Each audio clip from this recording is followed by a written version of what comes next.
안녕하세요. 영어동화읽어주는 자매입니다. 오늘은 새해 명절이어서 특집 Histories The Vampires Vacation을 읽어보도록 하겠습니다. 네, 뒤를 봐보면 V is for Vampire, Grand New Valley, 어쩌고저쩌고 짤랄짤라가 있고, 그리고 네, 한번 읽어보도록 할까요? 오늘은 그리고 Chapter 1부터 Chapter 4까지 읽어보도록 하겠습니다. 네, 그러면 시작! 뿅! Careful going over the curb or you'll spill all fire. Dink cautions his friend Josh. You and Rothros are supposed to be holding on to it. Josh answered. We're hurting, Josh, Rothros said, but you're pulling the wagon too fast. An hour before, Dink and Josh had helped Rothros clean some old newspapers out of her basement. Now they are hauling the papers to the wrestling bin at the supermarket. For the job, Rothros borrowed her little butter knit wagon. It was early August and the sky was filled with cotton candy clouds. The kids wore shorts and t-shirts. Rothros liked to dress all in one color. Her shorts and shirts were sky blue. They matched her ice handbag and sneakers. The kids crossed Main Street in front of the supermarket. Almost there, Dean said, struggling to keep the tower of papers from toppling. A drop of sweat fell from the tip of his nose. Dink's real name was Donald David Duncan. Most people called him Dink, except her mother when she was annoyed with him. The kids towed the wagon to a row of wooden bins at the side of the supermarket. Each bin was labeled according to what was being resold, and one was for newspapers.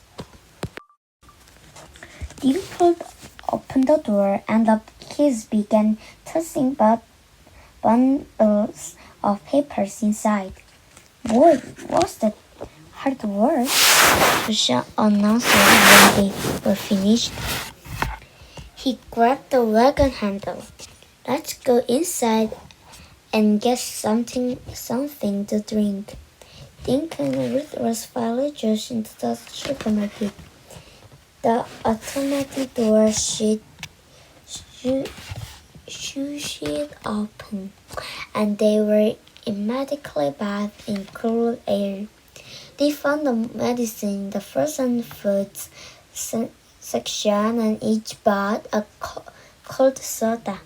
Guys, look, Josh whispered. The tipted soda can toward the meat counter. A few customers wait while butchers slice steaks. Why are we looking at steaks? Dink asked. You're always thinking of your next meal, Josh, said Rothros. No, I mean the guy standing there, Josh said. He pointed at the man dressed completely in black. His sleek back hair was also black. His skin was ghostly pale. Dark sunglasses were perched off his long nose. I wonder who he is, Josh said. I've never seen him in little green lawn before. I haven't either, Dink said. But so what? Aren't everybody in town? Rothros peeked over the display of frozen chickens to get a better look. Something about him looks familiar. she said. Do you know what he looks like to me? Josh asked. And by me, Dink said. Josh shook his head. No, he looks like a vampire. Dink grinned at Josh. Have you ever seen a vampire, Josh? He asked.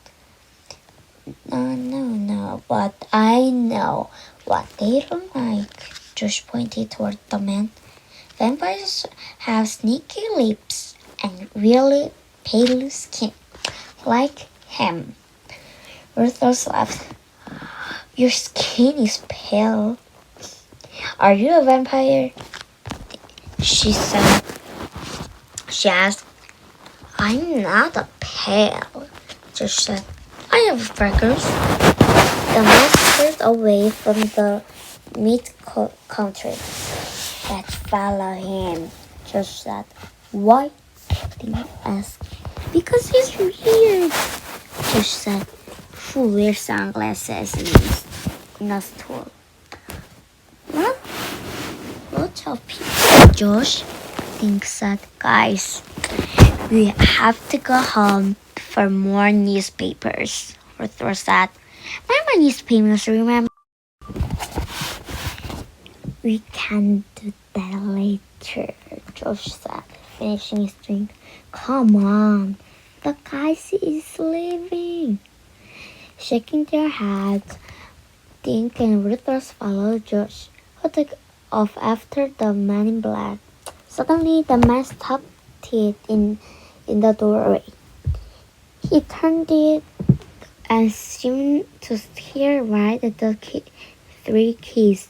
The store lights reflected off his glasses like tiny lighting bolts. The man smiled and nodded at the keys. Dink, Josh, and Ruth froze. The man in black shoved the door open and walked. Oh my gosh, Josh whispered. He saw us following him. No, he saw you following him, Arthur said. I'm going home to help my mom. The guy is pretty strange, Dink said. I got goosebumps when he looked at us. That's because it's air conditioned in here, Arthur said. Can you go now? I want to see where he's going, Josh said, crouching. He pulled the wagon through the door. Dink and Ruth were right behind him, laughing. The stranger made his way down Main Street. The kids stayed behind him. Suddenly, he disappeared inside the doorway. He's gone into alleys, Josh said. Gee, I didn't know vampire ate real food. Dink cracked it. Don't they just drink blood? Josh ignored him. We're going into, Josh said. But let's wait a couple of minutes.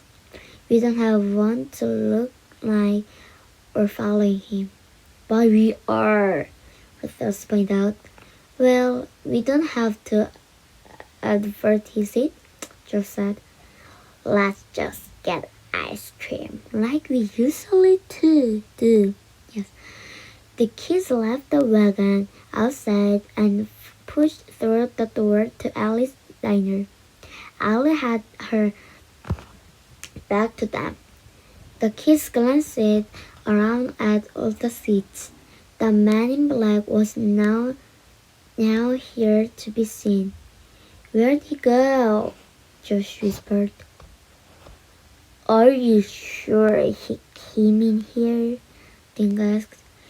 Maybe he went into the pet shop next door.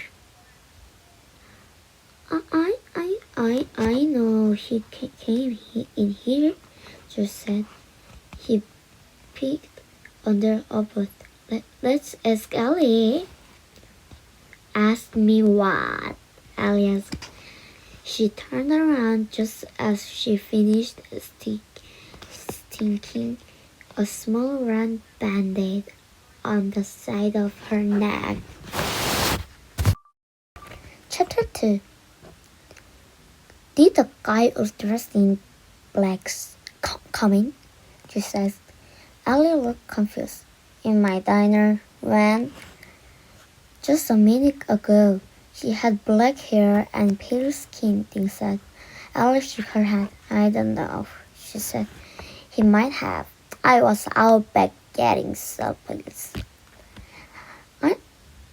I saw him walking here, Josh said, peering over the counter. Well, he's not here now, Ding said. Let's get some ice cream.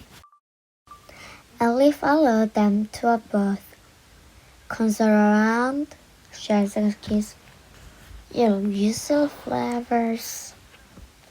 The kids all nodded, and a few minutes later, Ellie bought 3 cones, buttercrunch for Dink, pistachio for Josh, and strawberry for Ruthers. As they licked their cones, Josh stared through the window.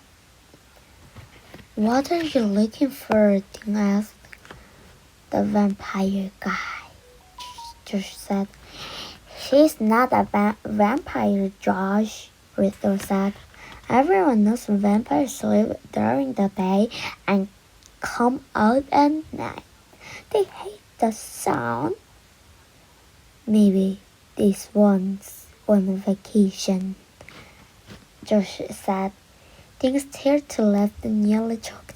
Josh, why would a vampire pick Greenland for his vacation? He asked.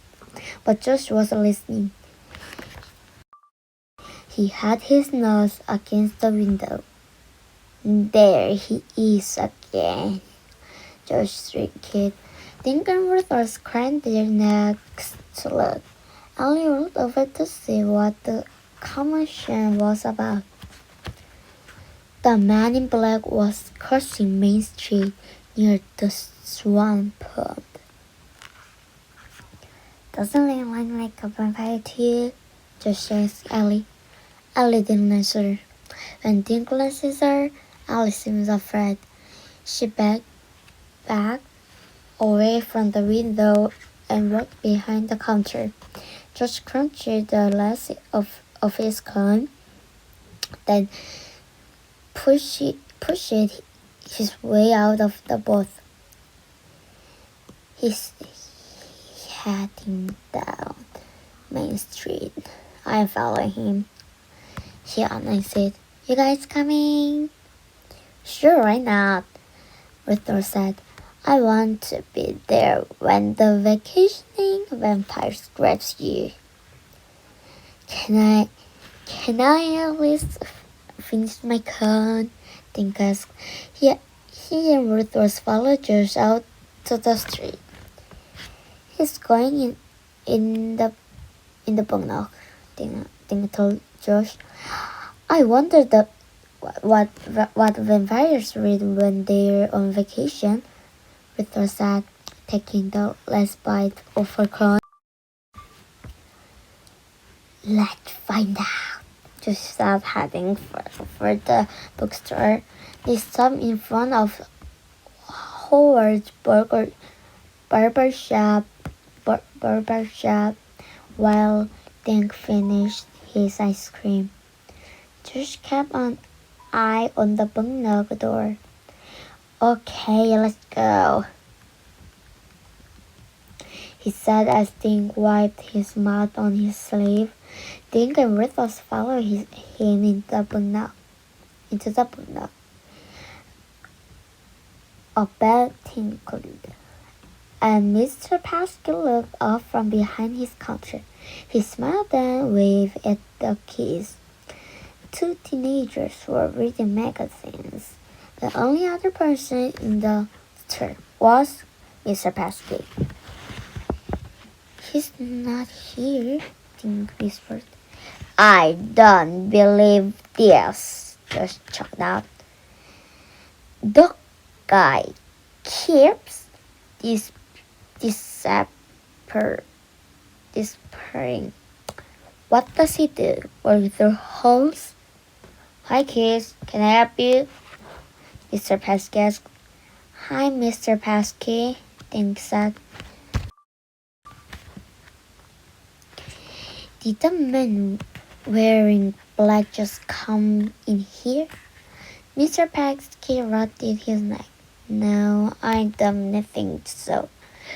But I was in storeroom for a minute or two. I suppose he could have come in. Then laughed again. Just shook his head. I was watching. He came in, but he didn't come out. He said, sorry, Mr. Pesky said. He raised his eyebrows and shrugged. Did you kids leave these? Asked Mr. Pesky, reaching toward the cash register. He held up a $20 bill. The kids shook their heads. How odd, Mr. Pesky said. Someone left this bill on the counter. He looked at the money for a second, then shrugged again. Do you have any books about vampires? Josh asked. I think there's one over in non-fiction. Mr. Pesky answered. It's called Vampires Among Us by Dennis Turch.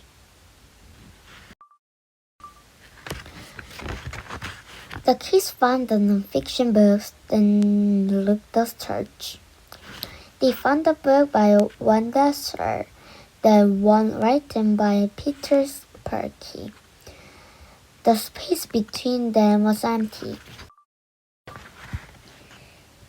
Mr. Pesky, said Josh, we found where the book should be, but it's gone. Mr. Pesky walked over the shelf. He put his finger in the place in the space between the two books. No, that is specular, he muttered, crunching louder. It was here an hour ago when I dusted this shelf. When Mr. Pesky leaned over, his neck was level with Dink's eyes. As usual, Mr. Pesky wore a crisp white shirt, a necktie, and a shirt jacket. Dink smiled. Even in this hot weather, Mr. Pesky dressed up, he thought. And then Dink noticed a small round band-aid right off Mr. Pesky's shirt. Chapter 3. The kids thanked Mr. Pesky and left his shop. I wonder who left the $20 bill on Mr. Pesky's counter, Arthur said. I bet it was the guy. I know he went in there. Just gripped. People don't just vanish. But maybe vampires vanish, Arthur said, grinning at George. Dink laughed. He printed to read a newspaper headline. Vacationing vampire vanishes. Laugh, you guys, George said. But I think that guy definitely weird. And did you notice how Mr. Pesky didn't even think it was strange that some guy disappeared inside his shop? Dink thought for a minute. Mr. Pesky is not the only who's not acting like himself. When we saw the guy through the window in Alice's diner, Ali looked afraid of something, he said. She was probably afraid Josh would shock because he was gobbling his ice cream so fast. Arthur said. Now, can you go home? We can have lunch at my house. A few minutes later, they reached Arthur's house. They walked to the backyard with the wagon. Arthur's brother Nate was sitting at the picnic table. In front of his were a box of plastic action figures, some crayons, and drawing paper. Hey, Nate, what are you doing? Dink asked. Drawing, my guys, Nate said, holding up a picture. It showed Spider-Man and Superman fighting a purple monster. Where's Mommy? Arthur asked her brother. Here I am, her mother said, popping up from the open hatchway. Thanks for taking the newspapers away, he asked. And he said, there are plenty more down here when you feel like working. I left sandwiches and lemonade in the fridge for you. Thanks, Mom, Arthur said. We'll take more paper later. The kids brought their lunch to the picnic table, and Arthur cleared up space. As they ate, they watched Nick trying to write words on his picture. Can I help? Arthur asked her brother. Right, I give up, said Monster. Nick took Arthur's. He handed her a purple crayon. That's a neat color, Dink said. It's pretty purple, Nate told him. And guess what? It smells like jolly beans. Arthur's print the words, then pointed to each one in turn as she read them aloud for her brother. Thanks, Arthur, said Nate. He grabbed the picture and ran to show his mother. I wonder if that guy we saw sleeps and hang upside down, Josh said. I hate to spoil your fun, Tim said.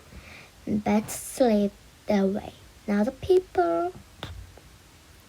And vampires aren't real, Arthur said. Dracula was a real person, Josh said. I read about him. But Dracula wasn't really a vampire, said Arthur, and he died a long time ago. Josh wriggled his eyebrows. How do we know he's really dead? Arthur laughed. He reached into Nick's box, pulled out a miniature plastic Count Dracula. Here he is, she said. See, Josh said. He looks just like our guy, all dressed in black. Except this one has long fangs. Arthur said, standing the vampire on his plastic feet, painted on blood dripped the fangs. The guy we're following might have fangs, Josh said. We didn't see his teeth. Suddenly Nick remembered something.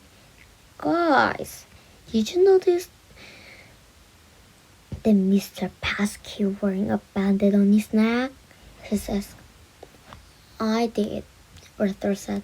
A little round one. Right here. She put a finger on the side of her one neck. Well, Ellie had one just like it on her neck. The thing went on. Josh stopped chewing and his eyes widened. Swallow, Josh, Ruther said. Josh gulped, then took a swig of lemonade. Don't you guys get it? He asked. Vampires bite people on their necks to get blood. I'm not kidding really anymore. I think the guy really is a vampire. The only one vampires are on TV, Joshua, Ruther said.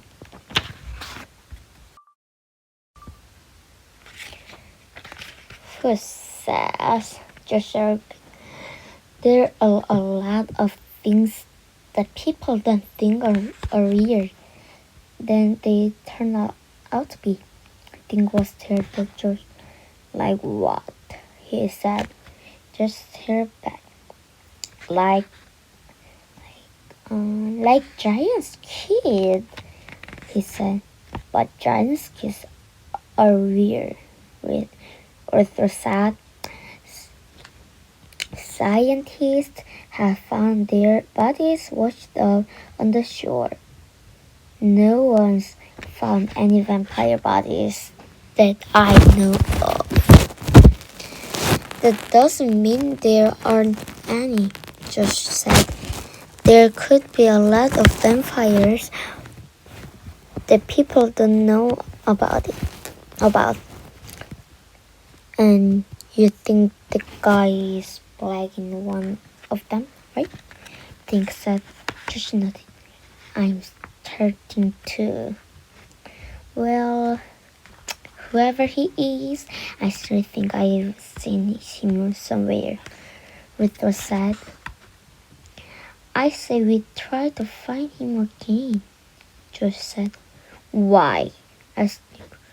For one thing, I want to know how he keeps disappearing, Josh said. He grinned at Nick.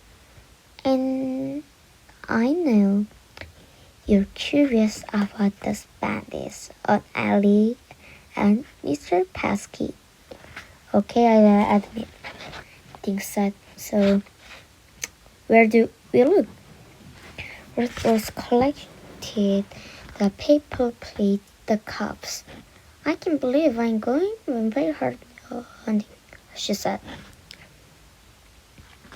If he's staying in town, George said, standing up, the first place check is Shangri-La Hotel.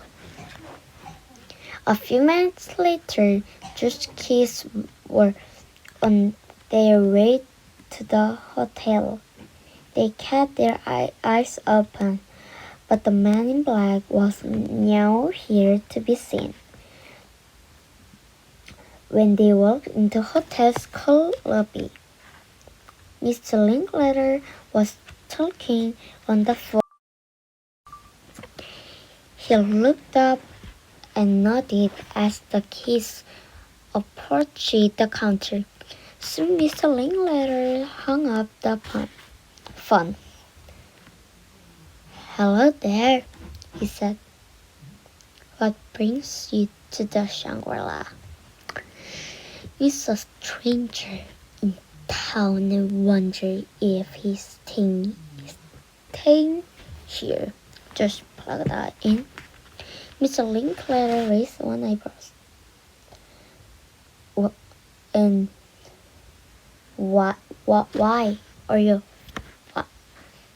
so curious about this stranger? He asked. Ruth came to Josh's rescue. Because he looks familiar, she said. I'm trying to figure out where I've seen him before. Mr. Linklater skinned his eyes and pursed his lips. He tapped a long finger against the countertop. Describe this person, please.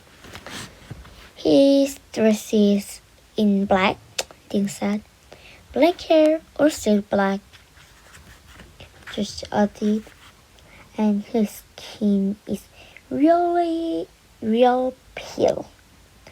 Huh, said Mr. Linklater.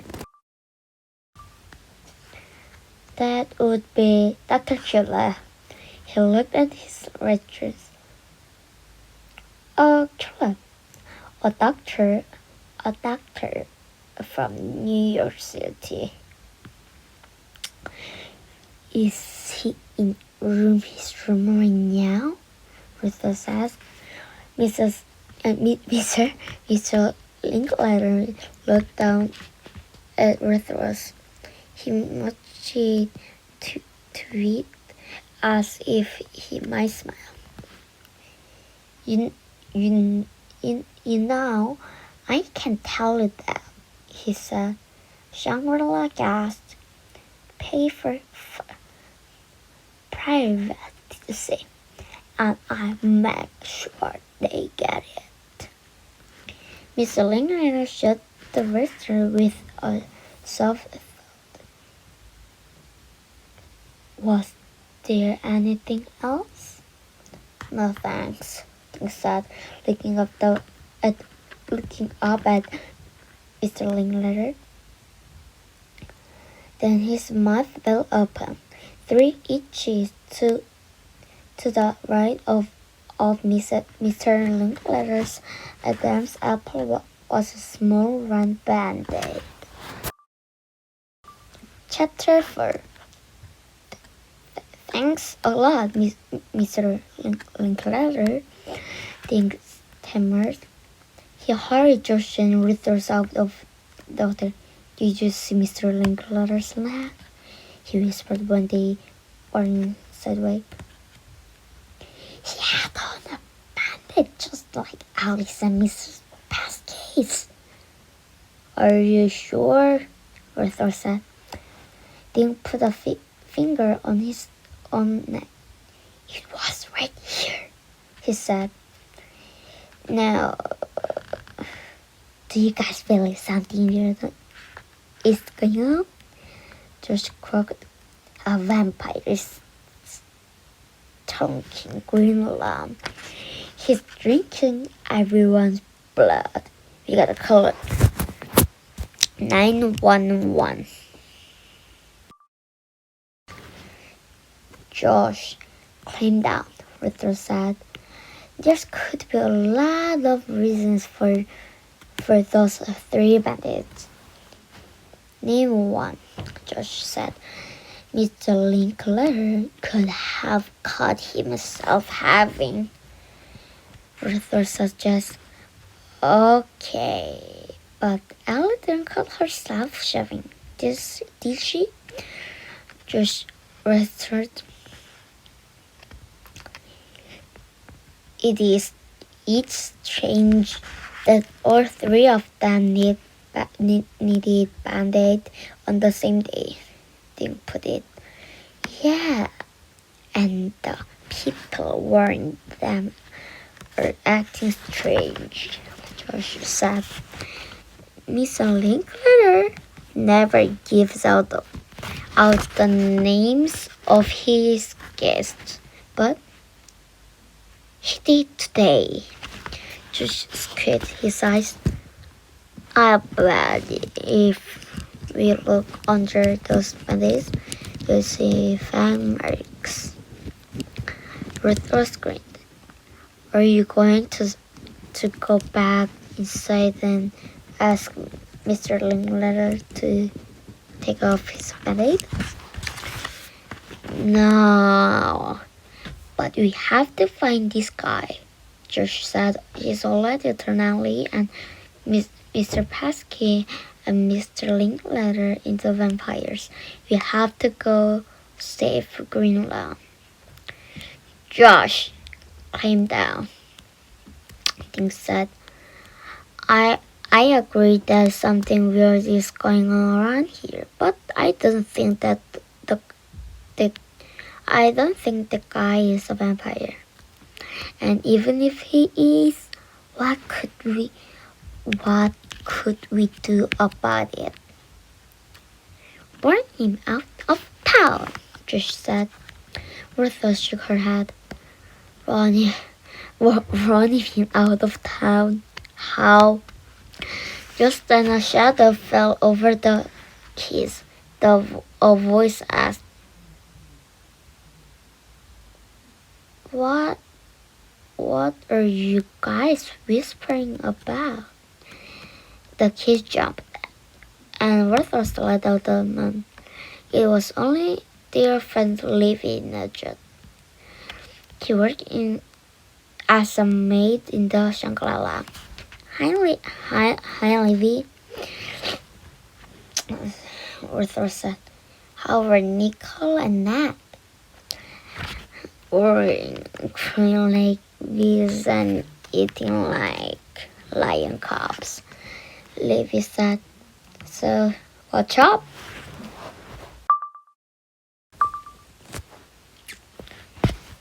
Do you know Dr. Chula? The uncle asked.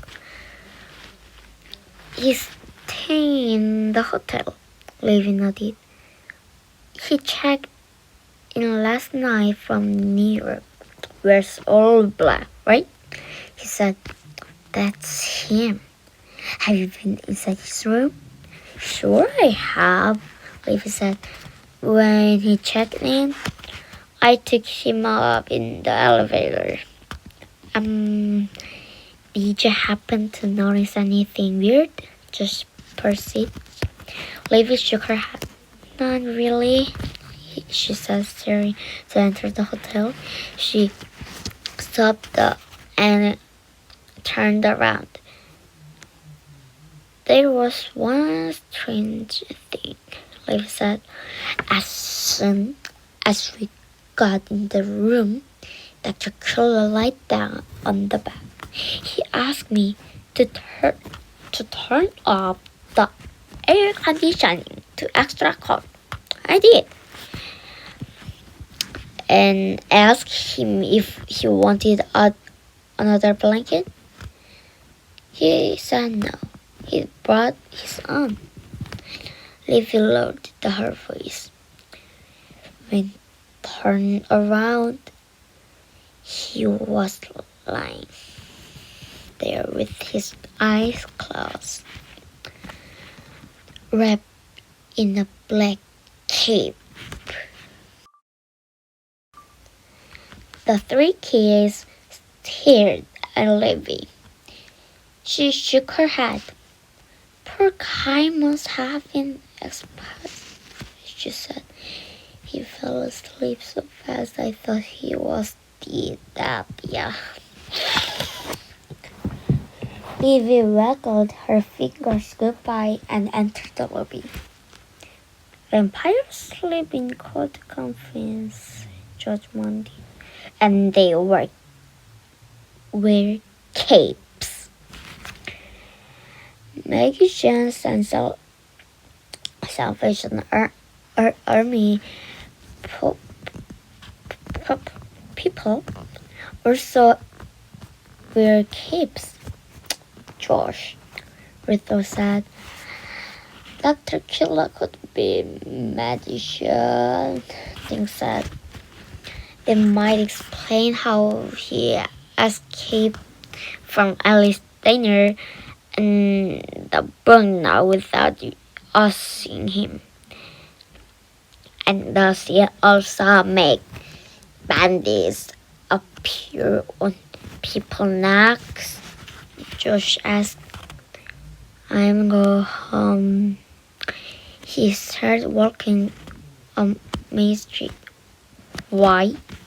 I thought you wanted to find Dr. Killer. I did, Josh said over his shoulder. But first, we need protection. Ruth looked at Dink. They both caught up to Josh. What kind of protection? She asked. Garlic, Josh said. Garlic? Dink said and Ruth repeated, staring at Josh. Vampires hate garlic, Josh said.